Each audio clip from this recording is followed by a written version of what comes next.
Welcome to the Women's Sanctuary, the podcast about tending the soul of women, sisterhood, and the rise of the sacred feminine. I'm your host, Arlia Hoffman. Hello, everyone. Welcome back. Today, our topic is healthy boundaries, as promised. And it's a topic I've been talking about for a while in a number of settings. And it's so important, and it's changing all the time in the sense that our circumstances are changing around us, our personal life, our personal relationships. Even as I speak, culturally and politically, we're experiencing a lot of drama and chaos, and that brings up new issues for all of us around boundaries. So I thought it was a great idea to revisit this topic and hopefully bring you something new that you didn't know, that you can use in your daily life with your family, with your friends, with your social media friends, in your coworkers, that will help you navigate these relationships with your boundaries intact. And when you have your boundaries intact, and you understand what they are, and you're holding them, life gets a lot easier. Maybe I shouldn't say easier. Life gets a lot more peaceful. Sometimes it can be really challenging to hold those boundaries. But then you understand what's yours, what is someone else's, and you can let things go that aren't yours. And how freeing is that? I have found that when I exercise my boundaries, I feel a lot more freedom and peace. And I know we could all use that. So let's dive in. The material from today's podcast is available on my website. So all you have to do is go and, give me your email address and you'll get the PDF in your inbox. So let's begin. What are boundaries? And I've spoken some about this in the last episode. And of course, I'm always talking about boundaries because they're so important. Boundaries are, as Brene Brown has described them, what is okay and what is not okay for you. Very simple. Now, that gets applied certainly in your relationships, in your working life, in your social life, in your personal family life, but it also gets applied to you in relationship with yourself. What's okay for yourself? What's okay for you to do for yourself, and what isn't? And so boundaries is also an inside job. And when you understand your own boundaries for yourself, not even worried about anyone else, your own personal life and your inner life gets a lot easier and decisions become easier. And that's really useful. So boundaries are your values lived. They are your values as you live them. They are the things within your control. So if you value honesty, then for yourself, you're going to walk through the world with honesty. You're going to tell the truth, even when it's hard. What are your values? What's important to you? There are a lot of exercises, online that you can find to help you map out your values. And I'm going to recommend one in particular, and I'm going to link it in the comments, by my friend Janette Dalgliesh. She lives in Australia, and she's a life coach, and she has this fabulous handout on boundaries. And if I get her permission, I'll go ahead and stick it in the show notes because it's really, really valuable. So, you want to go through some sort of exercise, and because it's always good to do this periodically, because our thinking and our beliefs and our values shift over time. Take some time and discover what your values are. What is most important to you? If it's a top 2, a top 3, a top 5. I find it difficult to get below 5. but do some sort of exercise to find out what those are for you. And maybe you can group some of them, but get down to 3 to 5 that really define how you make decisions and how you walk in the world. And then the types of boundaries that we're going to be covering and that you want to be thinking about are physical boundaries. Your public and social life, your intimate life with your family, with your own body, in your home, in your workspace, and with your possessions. Have you ever thought about having boundaries with your possessions? I, this morning, went out into my garage where I have a lot of storage space and I have an art desk, and I cleaned out an entire section of art supplies that I thought I loved dearly, but I had not touched them in about 10 years. And so it was clear to me that they weren't a priority for me. They weren't of value for me. I had them because I thought I should have them. Some of the things were pretty, and I boxed them all up, and they're going away. That was setting a boundary with myself about something and recognizing that it wasn't of value to me and that I could clear it out of my life and make space for something else. Other types of boundaries are sexual boundaries. There's a lot of good content out there about, consent and respect in sexual relationships. We have spiritual boundaries. We have our core values and our beliefs. And so there are boundaries around that which we would engage in spiritually in activities or reading or relationships. And then in relationship boundaries, we have several different kinds. We have the small ones, the small daily boundaries that are maybe flexible.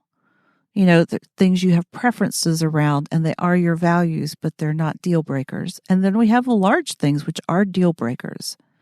For somebody, dating a smoker might be a small boundary, but for others, it might be a deal breaker. So those are relational boundaries. Then we have emotional boundaries. That's our level of awareness and responsibility for our own internal emotional life. Next, our mental boundaries, our fears, our opinions, our own internal thinking, which is rigid and unwavering. And so there's a difference between a firm boundary and rigidity. And that's something we will get into later. And then there are legal boundaries. These are just the societal legal boundaries that we have to abide by. But we still have to be at choice about if we're going to honor those boundaries and abide by them. It's tempting to think that much of the drama and difficulty in our life is completely beyond our control. But actually, there's quite a lot that is within our control. But recognizing what is ours and what is not ours is a key piece to being able to honor your own boundaries and maintain them. So what can you control? What do you have control over? You have control over your words, your actions, your ideas, your recreation, your effort, your work, your own mistakes, and your own behavior. The things that you do for yourself, to yourself, internally and externally, all of that is in your control. What isn't in your control is pretty much everything else. Other people's actions, their attitudes, their beliefs, their words, their play, their behavior, their feelings, their mistakes, none of that's in your control. And it's so easy to want to control what other people think or say or do. And it doesn't really work. I mean, if it works, it creates a very toxic relationship. So we'll see later how you can take responsibility for yourself and be able to let go of other people's stuff, everything they do, which you don't have any control over. And that's where boundaries create that freedom for you to go, okay, all right, I'm responsible for myself. I'm taking care of myself, and I can see you over there doing something, and it's, it's out of my control, and you're over there doing that thing. And that's actually very freeing. Healthy boundaries are really a key to higher self-esteem and self-respect. They help you protect your physical and emotional space from other people trying to control you or intrude on you. They help you have equal partnerships in relationship where each person is taking responsibility for themselves and sharing power, and it creates much healthier relationships. It definitely helps you separate your needs from others. When you get that clarity about what's yours and what's theirs, it definitely gives you a lot more of your own power back. So how do you know if you're ignoring your own boundaries? Well, I think that's sometimes kind of obvious, right? When things are just falling apart or people don't respect our needs, you can tell that something's gone wrong or wonky with your boundaries. Here are some signs. If people are forcing you to conform to a group norm, to a group identity, or you have forced yourself to conform to a group identity, that absolutely is a sign that you've crossed your own boundaries. Have you heard the phrase, go along to get along? Yeah. That usually is a sign you have stepped over your own boundaries in order to save face, keep the peace, and to keep relationships smooth. I am I am so guilty of this. This has just been a pattern of mine all life long because it was modeled to me to don't rock the boat. Don't rock the boat. And that's what keeps life peaceful. But really all it does is just keep you miserable. Other signs of ignored boundaries are feeling like a victim or a martyr, feeling resentment or aloofness, feeling cold or shy, feeling like you're being smothered or feeling like you're smothering others, feeling like you don't have any privacy, and feeling like you're in a codependent relationship or someone is saying, I need you to need me. I want to come back to resentment. Resentment is a great barometer for ignored boundaries. If you feel resentful for somebody doing something, or you're resentful for what you have to do for them, take a look, take a closer look. Because then there's a boundary there that you haven't been aware of or haven't honored. And so you can do some inner work to kind of trace that back to what is the value here of my own that I'm not honoring. And if you come to the conclusion, well, they're not honoring my boundaries, then it may be that they don't even know you have a boundary because maybe you didn't know you had a boundary. And I've had this happen for myself. So let's say you've got a friend who shared a secret of yours with someone else. And that definitely can trigger some resentment. But did that friend know, A, that it was your secret, and B, that it was not to be shared? And so that's where you have to take responsibility for what you've said and how you've said it, and if you were clear about that. And then once you're clear, then the responsibility becomes your friends to decide whether they honor that boundary or not. So that's where the boundaries give you real clarity about responsibility. I talked about this on the last episode about Brene Brown's Living Big, Boundaries, Integrity, and Generosity.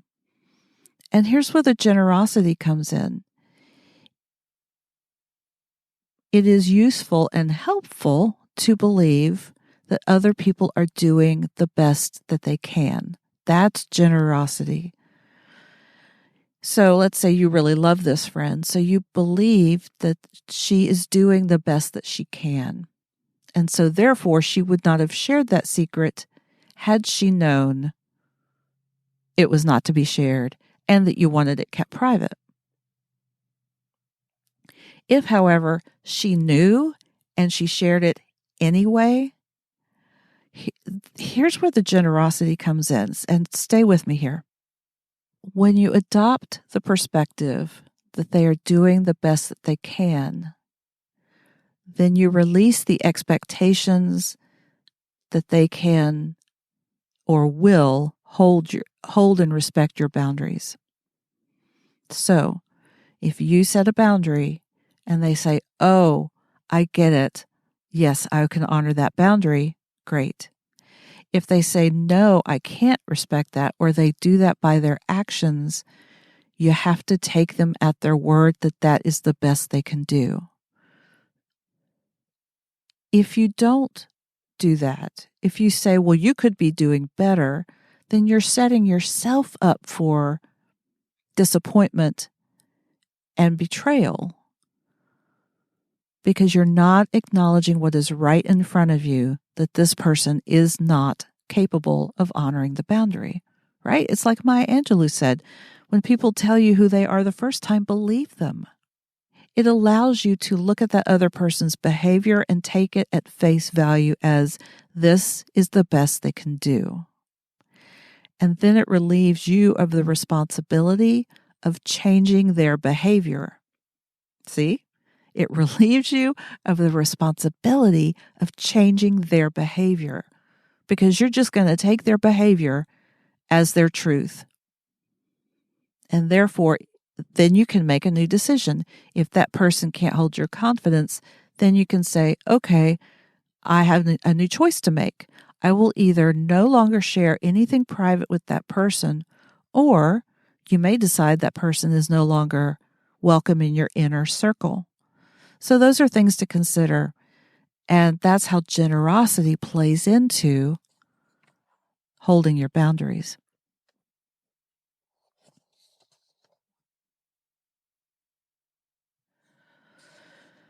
So let's say you have sat down and you've done your core value work and you know what they are.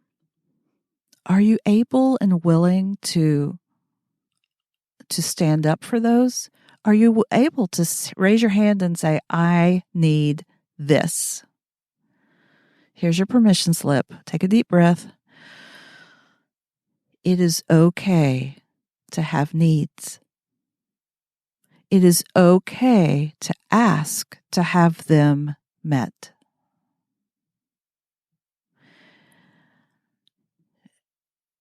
Permission granted to have needs.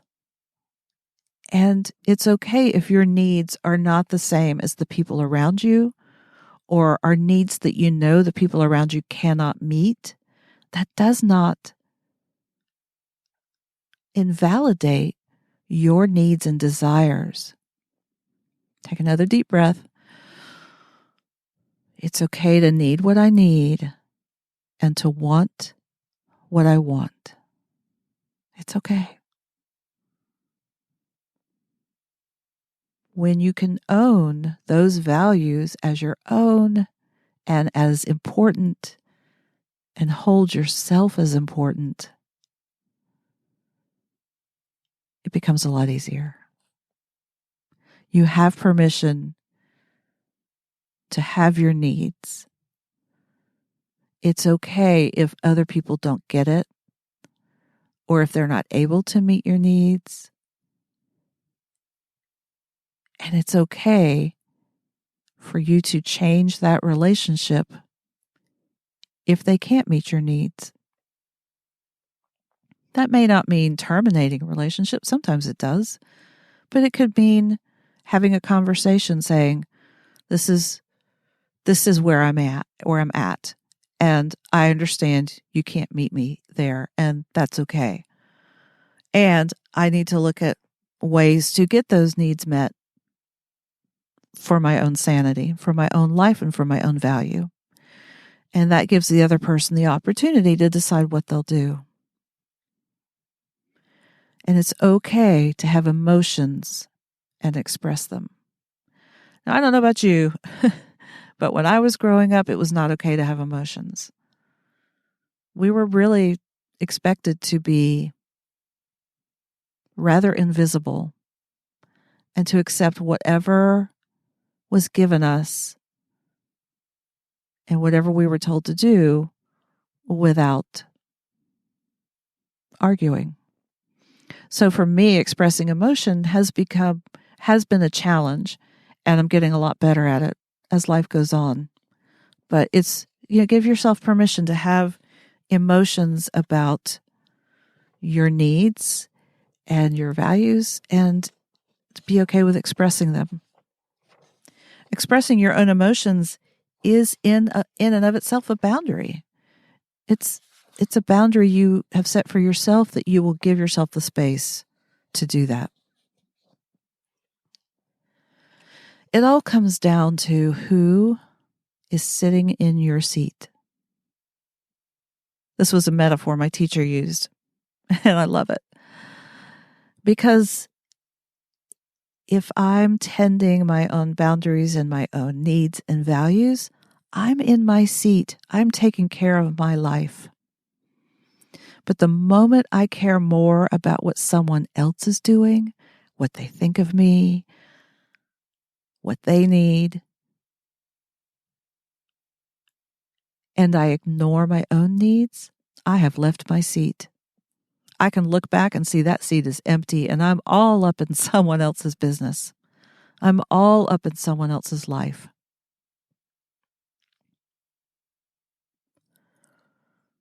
Again, I say, who's sitting in your seat? Is it you? I find this metaphor so helpful because when I get tangled up in a situation, it gives me a great visual to go, oh, where am I? I am not in my seat. Let me go back and sit down. Let me sit down and think about my own needs and values and boundaries. So now I think some of you are probably saying, but wait a minute. What about the people I love? What about the people I serve? What about the things I need to be doing for my family and my job? And I say, of course. You're going to have to meet other people's needs. You're going to have to serve others. But think about it this way. They are part of your values. If you love your children, serving them, feeding them, clothing them, nurturing them, that's a value to you. If you want to make money to support your life, then your job is part of your values. And so if you like your job, you're going to want to do well at it because it's important to you.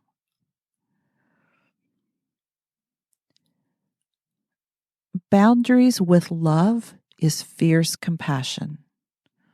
When you make your truth non-negotiable and put love for yourself first, then you are able to give with this big open heart because you know you've already taken care of yourself.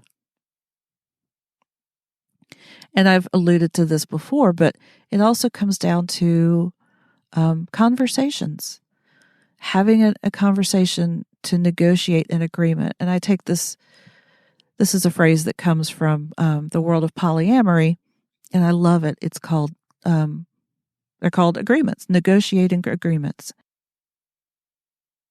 Where are the places in your life that you have made agreements that you no longer like? Maybe you have agreed to cook every night. Maybe you've agreed to go out to eat every night, and neither one of those work for you anymore. It requires a conversation, and this is the place I see most people get hung up. They can decide what they want, they can understand what their values are, but they're too afraid to have the conversation. And even if they aren't too afraid to have the conversation, they approach it aggressively because they're already on the defensive. Well, I need this and you need to do it for me. Yeah, that's not going to be real effective. But if you considered an agreement that is just renegotiated, then you each are equal partners coming to the conversation saying, okay, so this is what my boundary is and my need is. What is yours? And is there a middle ground where we each feel honored and respected? And maybe there isn't. Maybe there isn't a middle ground about a relationship or a value. But then you've had the conversation and you know. Because if you never have the conversation, everybody's walking around working on assumptions, and that's problematic. The most loving choice for me is the most loving choice for them, even if it doesn't seem like it at the time. The most loving choice for you is the most loving choice for them. It really is. And it likely, frequently, will not look like it. I'll just say it. It won't look like it. Your logical brain and your ego will be like, oh my God, this is the worst idea ever. This is going to kill them. They're going to kill me. This is awful. The world's going to come to an end. And it doesn't. And if it does, if the relationship ends, it was probably for the best.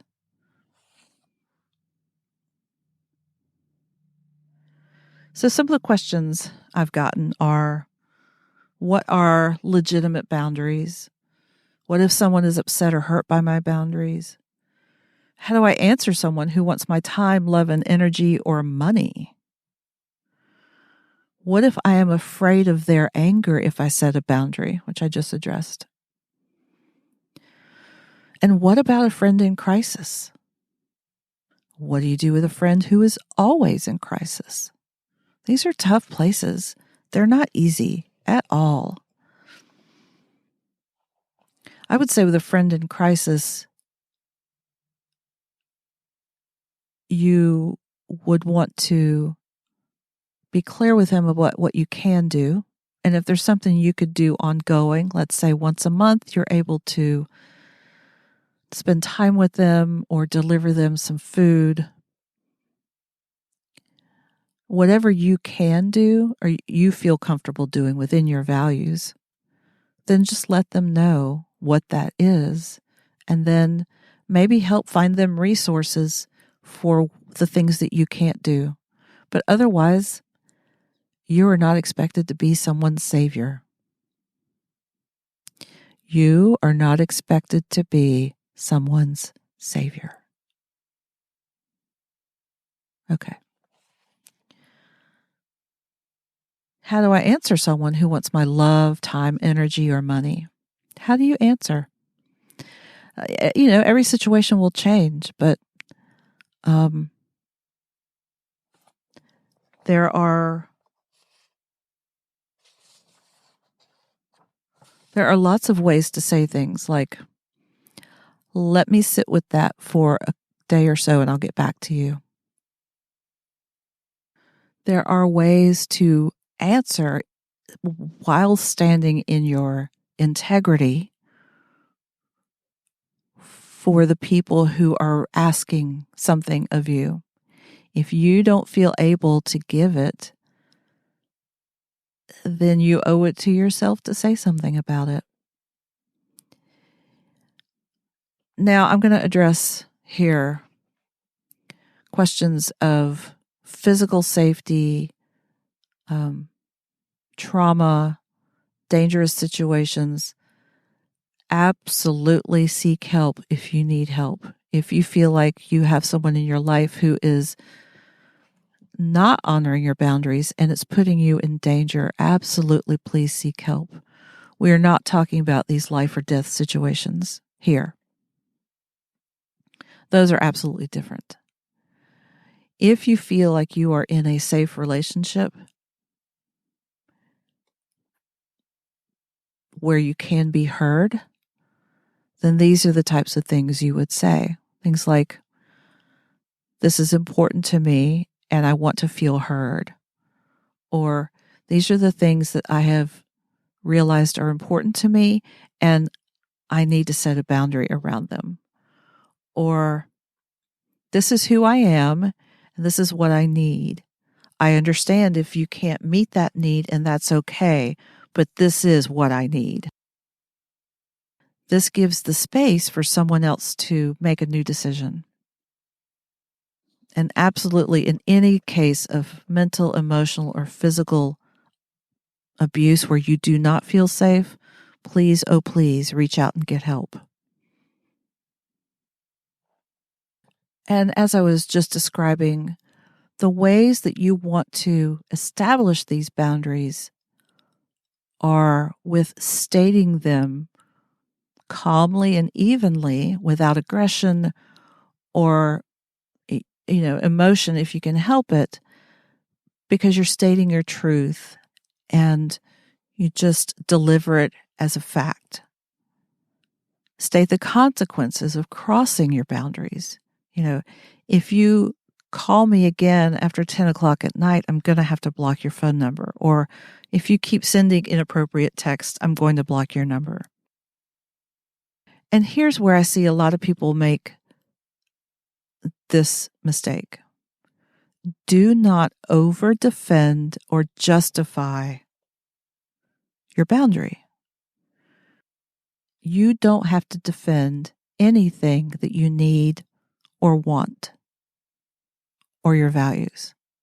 Now, if you're in the context of a loving relationship, let's say it's your best friend, your sister, your partner, and it's a fairly good, stable relationship, you may want to give them some context. I've been thinking about it and I've decided that this is important to me and here's why. Or, I've shifted my thinking about this and I actually want to change my mind and I'm going to go in this direction and here's why. But you don't owe them that. And it could be very uncomfortable if they don't understand. But it's not your job to make them understand. And I say that because if they are defensive or angry, they're only going to use that information against you. They will, and I've seen it happen, they will pick apart whatever you tell them as your reasoning, they will pick it apart to change your mind. You really have to use a lot of discernment and your best judgment as to when you even share the reasons for your decision.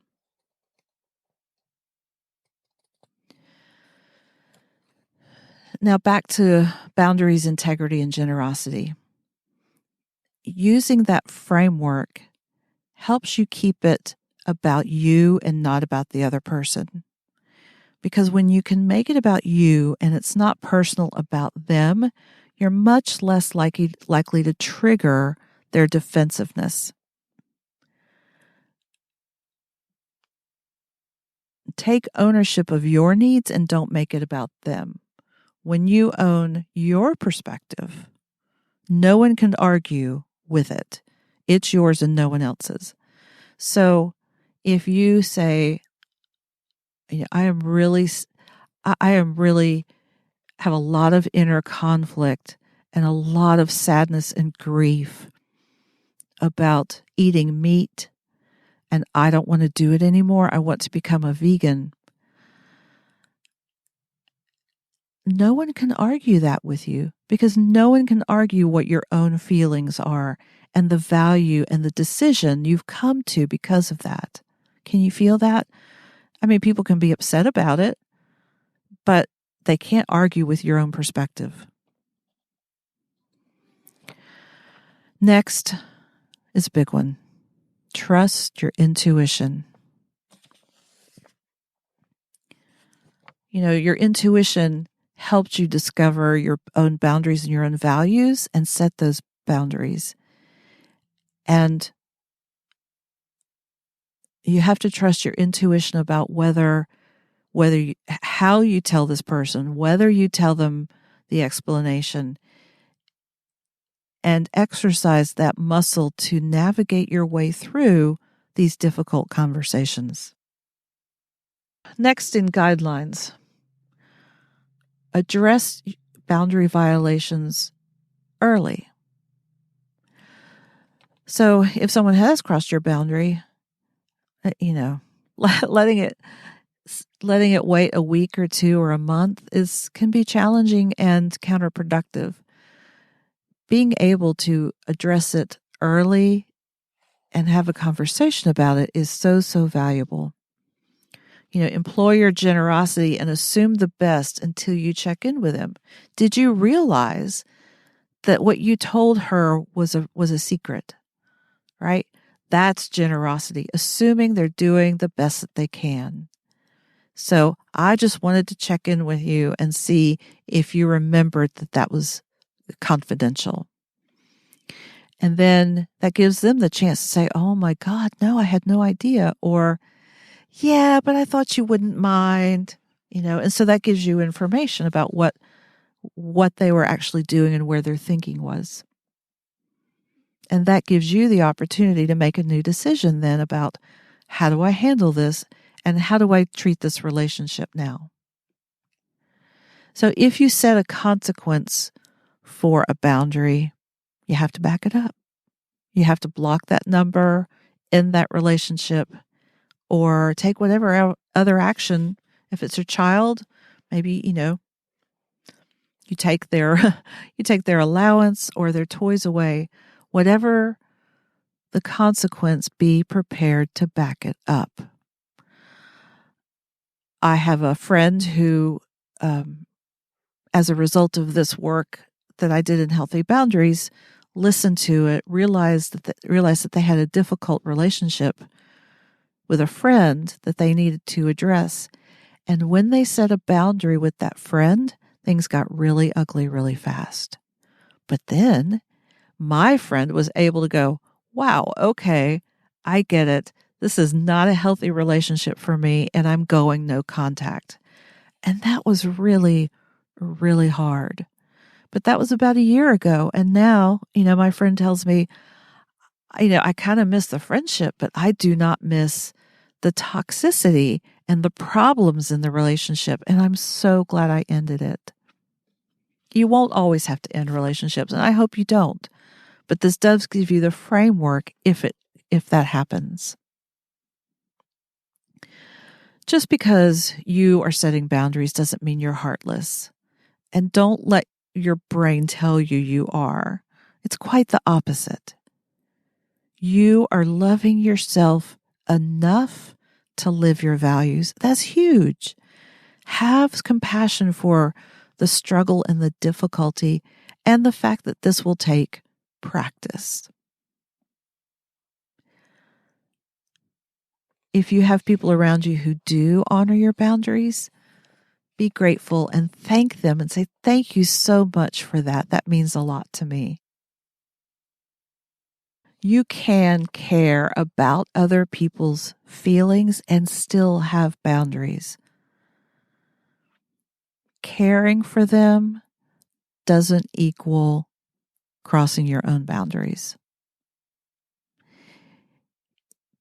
You can have both. You can have strong boundaries and love other people and have them respect your boundaries and love you back. That's what healthy relationships are. There is a mutual respect, a love, there's open-heartedness where you can be yourself, they can be themselves. That's a healthy relationship. And so have some compassion for yourself, for your own needs. Stand in those needs and values and let other people around you show up for you. Give everybody a new opportunity to say, I love you and I care about you and I honor your boundaries. Or, I love you and I care about you, but I can't honor those boundaries. Wouldn't you rather know? Wouldn't you rather know that they can't meet your needs, but that you care enough about your needs to stand up and say something? It all comes back to honoring yourself and your heart.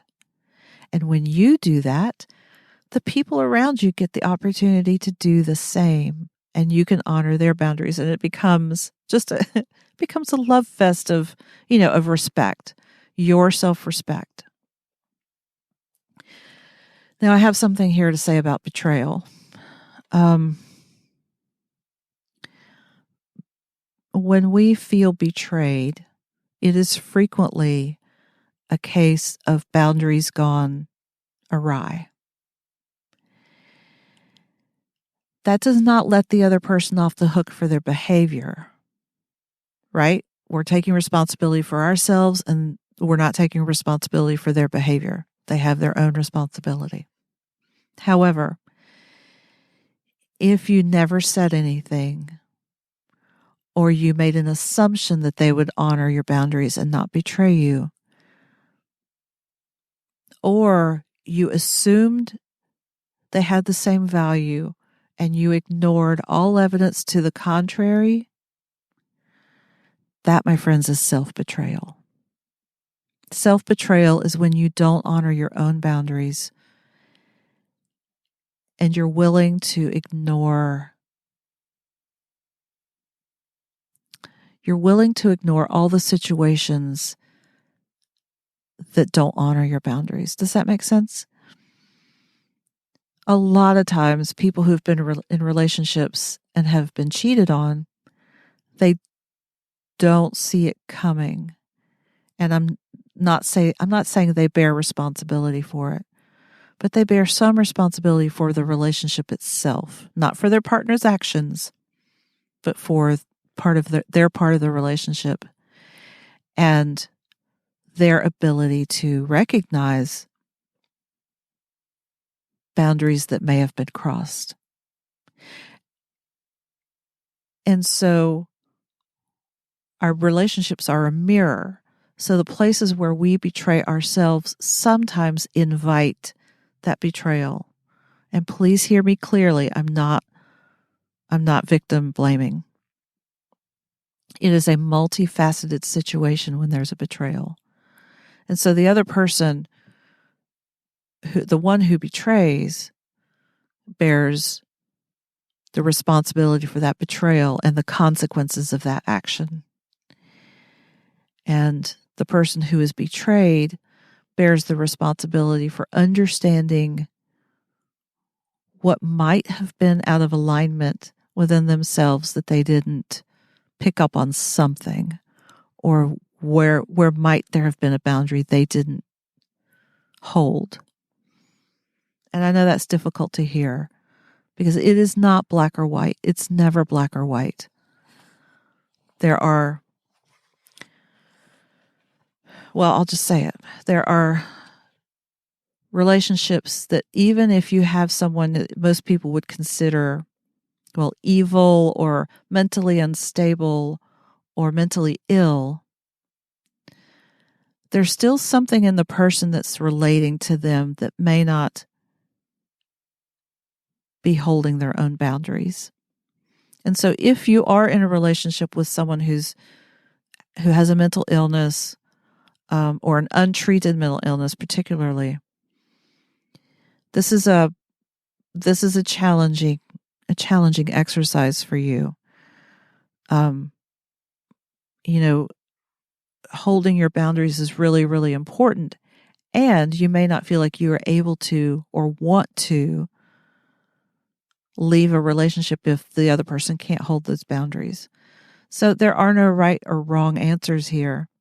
This is where your intuition and your heart and your inner work come into play, where you have to really take a deep look about what are my boundaries, what are my values, and how can I love and serve the people in my life with the most self-respect and self-care and self-compassion. So that is just the tip of the iceberg for sure with boundaries. I hope this has been helpful. If you want the PDF that goes with this, again, it's on my website at thewomenssanctuary.com. And we'll be happy to make that available to you. That's it for us today. If you like this podcast or any of the episodes, feel free to, hit that subscribe button. You can find us anywhere where you listen to your podcast, whether that's Spreaker, Spotify, Apple, Google. We're on all the major outlets. I'm grateful for you and grateful you're here. And we will see you again next time on The Women's Sanctuary.